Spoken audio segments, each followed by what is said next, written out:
মরে গেলে আমি আপনি যখন বিদায় হয়ে যাব, আপনার আমার আর কই ভালোবাসার মানুষটা আর কাছে থাকবে না। একদিন দুদিন তিন দিন কাঁদবে ঠিকই, কিন্তু বাবা আস্তে আস্তে আস্তে আস্তে তারা হারিয়ে যাবে।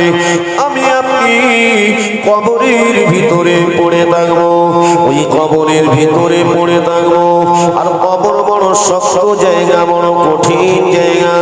কবরের চিন্তা আপনি করি আর না করে, কবরের মাটি আপনাকে আমাকে ছাড়বে না, ঠিক কিনা বলেন? ছাড়বে? ছাড়বে।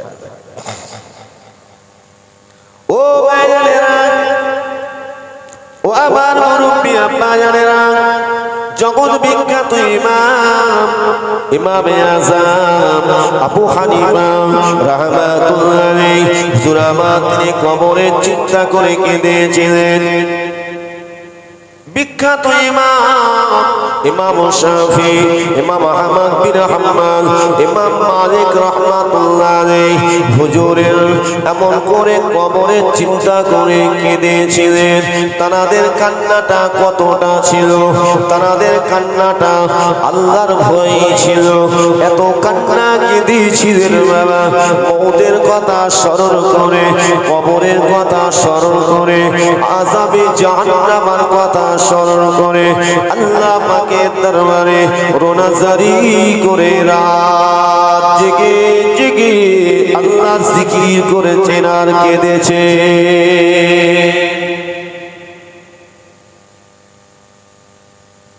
ও ভাইরা, এরকম মাস আসলে তো কোনো কথা নেই। মাহে শাবান মাস আসলে পরে, মাঘে রমজান মাস আসলে পরে আল্লাহর ঈমানওয়ালা বান্দা বান্দিরা, আল্লাহর আমানু বিশ্বাসী ঈমানওয়ালা বান্দা বান্দিরা আল্লাহকে বেশি বেশি করে ডাকতেন, আল্লাহর কোরআন পাকটা বেশি বেশি তেলাওয়াত করতেন। কেননা বাবা কোরআন তেলাওয়াতের ওসিলায়, কোরআন যদি আপনি সিনাতে কোরআন গেঁথে নিয়ে জবানে পড়তে পড়তে যদি কবরে চলে যান মুসলমান, আপনার জন্য কবরটা আল্লাহ পাক আলোকিত করে দেবেন। আল্লাহ পাক কবরটা আপনার জন্য জান্নাতি বাগান বানিয়ে দেবে। এই মাসটা কি মাস চলছে? শাবান মাস। আমাদের ঘরে ঘরে কোরআন তেলাওয়াত হচ্ছে তো বাবা। ওই মসজিদের ইমাম সাহেব আমরা মাইনে দিয়ে রেখেছি না, ইমাম সাহেব যাবে একটু পড়বে, ঠিক না ভোগ, বাড়ি বাড়ি গিয়ে 5 মিনিট 10 মিনিট পড়বে, চলে আসবে। যদি না যায় হয়তো ইমাম সাহেবের মনে নিতে কি বাবা বিপদের আর শেষ নেই। এই তো মুসলমান। কোরআন কি শুধু ইমাম সাহেব পড়বে? আপনার ঘরে আপনি পড়বেন না? হুজুর পড়বো কি? আমার তো কোরআন শিক্ষা আমার বাপ মা দেয়নি, এলমে দ্বীন শিক্ষা দেয়নি, আমি তো কোরআন পড়তে জানি না। এই কথা মানুষের কাছে চলবে, আল্লাহর কাছে চলবে? জোরে বলো। সব কাজ হলো আর কোরআনটা শিখতে পারবে না, কবরে গেলে হয়। চোখ থেকে যে কোরআন শিখতে পারবে না, জবান আল্লাহ দিয়েছেন, সব কথা হচ্ছে, কিন্তু জবান দিয়ে কোরআনের বাণী উচ্চারিত হচ্ছে না, আল্লাহ ছেড়ে দেবে বলে মনে হয়। এই মুসলমান বোঝার চেষ্টা করবেন, এখনো বাঁচার রাস্তা আছে। বয়স হয়েছে তা কি হয়েছে, কোরআন যদি আপনি না জানেন, ইমাম সাহেবের কাছে সময় দেন, মক্তবে চলে আসুন, হাফেজ সাহেবের কাছে সময় দিয়ে আল্লাহর কোরআনটা শিখে নেন। ও পর্দানে সিনা মায়েরা বোনেরা, আল্লাহর কোরআনটা সুন্দর করে তেলাওয়াত শিখুন, আল্লাহর কোরআন তেলাওয়াত করুন। কোরআন বাদ দিয়ে আল্লাহকে পাওয়া বড় কঠিন। কেননা আল্লাহ পাক আল্লাহ তাআলা আমার নবীকে পৃথিবীর জমিনে পাঠিয়ে দিলেন। আমার নবী যখন 40 বছর বয়স হলো, আল্লাহ পাক নবীর উপরে আল্লাহ পাক কোরআনের আল্লাহ পাক পানিটা হযরত জিবরিল ফেরেশতা দ্বারাই আমার আল্লাহ নাযিল করতে থাকেন। কোরআন পাকটা যখন নবীর উপরে আল্লাহ পাক নাযিল করলেন, আল্লাহর কোরআন অবতীর্ণ হয়ে গেল, আল্লাহর ইসলাম কমপ্লিট হয়ে গেল। আমার নবী পাকের দিনের দাওয়াতটাও কমপ্লিট হয়ে গেল। একবার জোরে বলো সুবহানাল্লাহ। ইসলাম ধর্মের সংবিধান হলো কোরআন। ও মুসলমান, সেই কোরআন যদি আমি আপনি না শিখে আমল না করে কোরআনকে সাথে করে না নিয়ে যদি কবরে যাই, আল্লাহ পাকের দরবারে জবাব দেওয়া বড় কঠিন হয়ে যাবে। ইমামে আজমের মতো মানুষ, যিনি ছিলেন বিখ্যাত একজন তাবী, ও ভাইজানেরা, হযরত ইমামে আযম আবু হানিফা, তিনি সাহাবীদের কাছ থেকে শিক্ষা অর্জন করেছিলেন, সাহাবীদের কাছ থেকে তিনি শিক্ষা নিয়েছিলেন।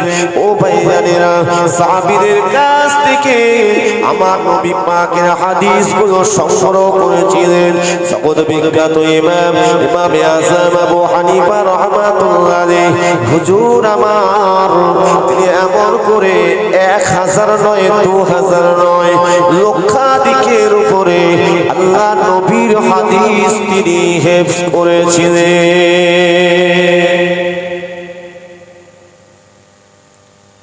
1 লক্ষর অধিক 40,000 হাদিসের কিতাবে 40,000 হাদিসের তিনি সনদ দিয়েছিলেন। জোরে বলে সুবহানাল্লাহ। ইমামে আযম আবু হানিফা রাহমাতুল্লাহ আলাইহি, ওনার শিক্ষক ছিলেন আমার নবী পাকের সাহাবীগণেরা। চিন্তা করে দেখেন কত বড় তিনি তাবী ছিলেন, কত বড় আমার আল্লাহ পাকের মাহবুব বান্দা ছিলেন। কিন্তু সেই ইমামে আযম আবু হানিফা রাহমাতুল্লাহ আলাইহি, হুজুর আমার সদা সর্বদা আল্লাহ পাকের দরবারে রোনাজারি করে কাঁদতেন, কবরের চিন্তা করে কাঁদতেন। কেননা মওতের পরে আপনার আমার ঠিকানা হবে কবর। ইমামে আযম আবু হানিফা রাহমাতুল্লাহ আলাইহি, হুজুর আমার সারাটা রাত জেগে আল্লাহ পাকের ইবাদত উপাসনা করতেন, আল্লাহ জিকির করতেন, কোরআন তেলাওয়াত করতেন, নামাজ পড়তেন, নফল নামাজ। ওই নফল নামাজের ভিতরে আল্লাহ পাকের কোরআন পাক তেলাওয়াত করতেন, আল্লাহর কোরআন তেলাওয়াত করতেন। ও ভাইজানেরা, ইমামে আযম আবু হানিফা হুজুর আমার কোরআন পাক কতবার খতম করেছিলেন আমার আল্লাহ পাক তিনি ভালো জানেন, ঠিক কিনা?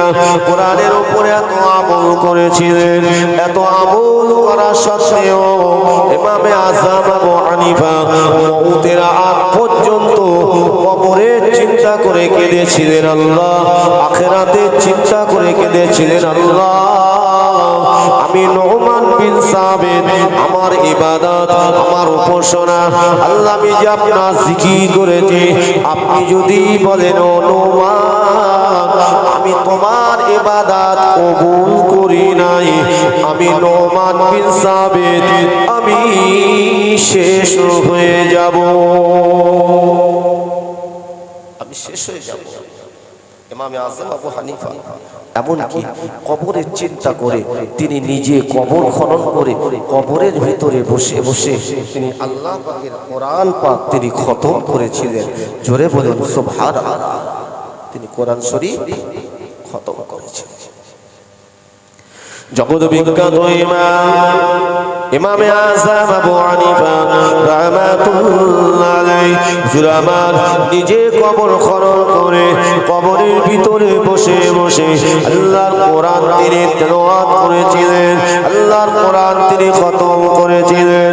কেননা এই কবর হলো প্রথম মঞ্জিল, কবর হলো প্রথম মাটি। ইমামে আযম আবু হানিফা হুজুর তিনি তো জানেন কবরের মঞ্জিল যার জন্য 8 যাবে, তার জন্য সমস্ত ঘাঁটিগুলো কঠিন হয়ে যাবে, বাধাপ্রাপ্ত হয়ে যাবে। ইমামে আযম আবু হানিফা মউতের আগ পর্যন্ত তিনি আমার আল্লাহর উপরে ভরসা করে শুধুই কেঁদে জারে জার হয়ে যান, আল্লাহ আপনি আমার ইবাদতকে যেন বেকার করে দেবেন না, আমার কোরআন তেলাওয়াতকে যেন বেকার করে দেবেন না। আল্লাহ এই দুনিয়াটা হলো ক্ষণিকের জায়গা, দুনিয়াটাকে আপনি ইবাদত খারা করেছেন, আমি নোমান বিন সাবিতের ইবাদতকে আপনি কবুল করে নিন। আমার আল্লাহ পাকের দরবারে এত রোনাজারি করে কেঁদেছিলেন ও মুসলমান, আমার আল্লাহ পাক ইমামে আযমকে আমার আল্লাহ পাক কবুল করে নিয়েছিলেন। জোরে বলো সুবহানাল্লাহ। আমরা তো তানান মতাদর্শের মানুষ, ঠিক কিনা? আমরা ইমামে আযম আবু হানিফা রাহমাতুল্লাহ আলাইহি হুজুরের মতাদর্শের মানুষ তো নাকি? হুজুরের আদর্শের উপর আমরা ফলো করি, আমল করি।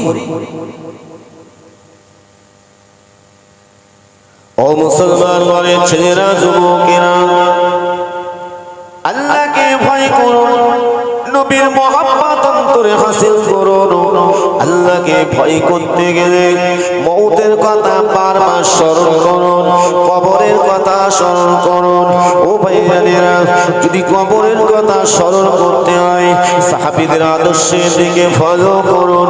আমার নবী সাহাবীদের কাছে আমার নবী যে শিক্ষা দিয়ে চলে গেছিলেন, আল্লাহ নবী সাহাবীরা সেগুলো যথাযথভাবে পালন করেছিলেন।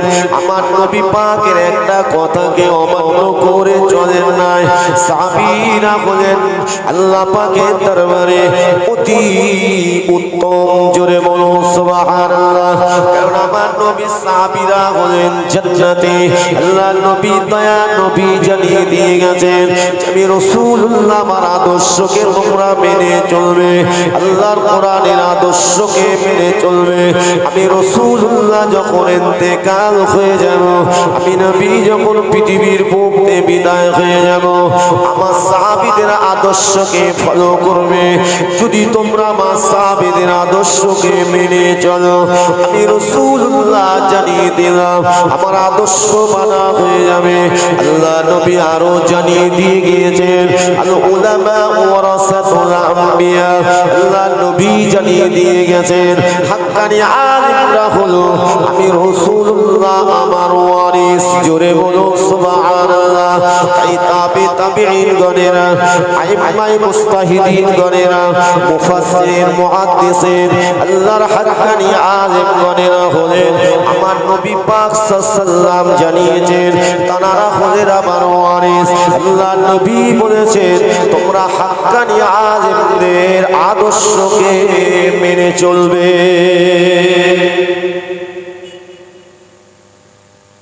চলতে পারছি? দুনিয়ার পিছনে ছুটে ছুটে ছুটে ছুটে হাঁপিয়ে যাচ্ছে, কিন্তু দুনিয়ার আশা মিটছে না, ঠিক না? মসজিদে সময় দিতে পারছি না, ঘন্টা কি ঘন্টা বাজার ঘাট চায়ের দোকান আপনার আমার জন্য অতি প্রিয় জায়গা হয়ে গেছে, আর মসজিদটা মনে হয় যেন জেলখানা হয়ে গেছে। যদি এরকম মুসলমানের ভিতরে যদি এটা যদি তৈরি হয়, তাহলে ভাবতে হবে আপনার আমার ঈমানটা দুর্বল হয়ে গেছে। শয়তান ইবলিস আপনাকে আমাকে দাগা দিয়ে দুনিয়ার লোভ লালসার মধ্যে, মায়া দুনিয়ার মহাব্বতের মধ্যে, আনন্দের মধ্যে জড়িয়ে দিয়েছে।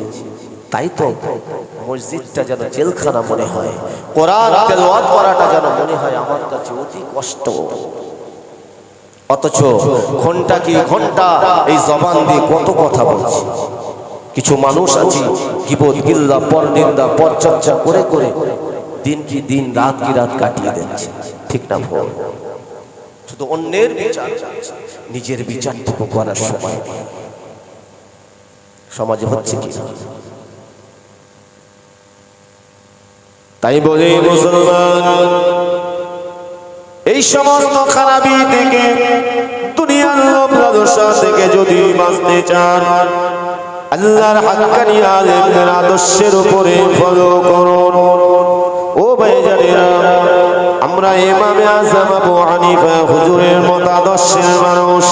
ইমামে আযম আবু হানিফা হুজুরের আদর্শের উপরে চলুন, হুজুরের মাসলা মাসাইলের দিকে ফলো করুন। আমাদের বাংলা জমিনে যিনি শুয়ে আছেন, ফুরফুরা শরীফের জমিনে মুজাদ্দিদ জামান আল্লাহ হযরত দাদা হুজুর পীর কেবলা রাহমাতুল্লাহ আলাইহি, আল্লাহ পাক জানাকে শুধু মাহবুব হিসাবে আল্লাহ কবুল করেন। আমার আল্লাহ পাক জামানার মুজাদ্দিদ করেছিলেন। জোরে বলবেন না? মুজাদ্দিদ কি কোনো প্রচার করে হয় নাকি? জোরে বলে, প্রচার করে হয়? মাইকে অ্যালাউন্স করে প্রচার করে হয় না, আল্লাহ তরফ থেকে হয়। জোরে বলে সুবহানাল্লাহ। তিনি কে? তিনি হলেন ফুরফুরা শরীফে শুয়ে আছেন পীর আবু বকর সিদ্দিক রাহমাতুল্লাহ আলাইহি। জোরে বলবেন না? তার আদর্শ কার আদর্শ ছিল? সাহাবীদের আদর্শ উপরে ফলো করেছেন। তার আদর্শ ছিল আল্লাহর কোরআন এবং রাসূলের সুন্নাহর উপরে। জোরে বলে সুবহানাল্লাহ। কিন্তু আমরা মানতে পারছি, আমরা চলতে পারছি। মুজাদ্দিদ জামান হযরত দাদা হুজুর পীর কেবলা রাহমাতুল্লাহ আলাইহি। ও ভাইজানেরা, আল্লাহ পাক আল্লাহ তাআলা ওনাকে এই বাংলা জমিনে আমার আল্লাহ পাক আল্লাহ তাআলা বড় আলেম করে পাঠিয়েছিলেন। শুধু আলেম নয়, আল্লাহ পাক তাকে হাক্কানি আলেমের দরজা দান করলেন। আল্লাহ পাক রব্বুল আলামিন জামানার মুজাদ্দিদ করে পাঠিয়ে দিলেন। মুজাদ্দিদ শব্দের অর্থ হলো সংস্কারক। ও ভাইজানেরা, যুগ সংস্কারক হযরতে মুজাদ্দিদ জামান আল্লাহ হযরত দাদা হুজুর পীর কেবলা রাহমাতুল্লাহ আলাইহি আমার আল্লাহ জি কবুল করেছেন। আল্লাহ যে মুজাদ্দিদ হিসাবে আল্লাহ পাক এই বাংলা জমিনে পাঠিয়ে দিয়েছেন। আল্লাহ পাক রব্বুল আলামিন যে পাঠিয়ে দিয়েছেন, এটা কি এমনি ভাবে তিনি হয়েছেন নাকি? পৃথিবীর কোন মানুষ কি তাকে মুজাদ্দিদ বানিয়েছেন নাকি? না না না না না, তাকে মুজাদ্দিদ করে পাঠিয়েছেন আমাদের আল্লাহ। জোরে বলুন সুবহানাল্লাহ।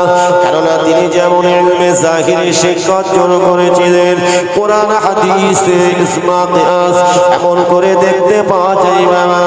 এমন করে তিনি মুফাসসির মুহাদ্দিস হলেন। আল্লাহ পাক আল্লাহ তাআলা রব্বুল আলামিন ইলমে জাহিরি শিক্ষা আল্লাহ অনেক আল্লাহ দান করলেন। শুধু আমার আল্লাহ পাক আমার আল্লাহ তাআলা রব্বুল আলামিন কতটা আল্লাহ তাআলাকে জ্ঞান দান করেছিলেন।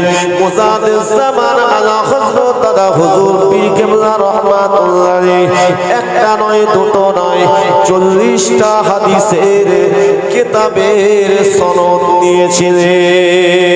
তিনি সনদ প্রাপ্ত। জোরে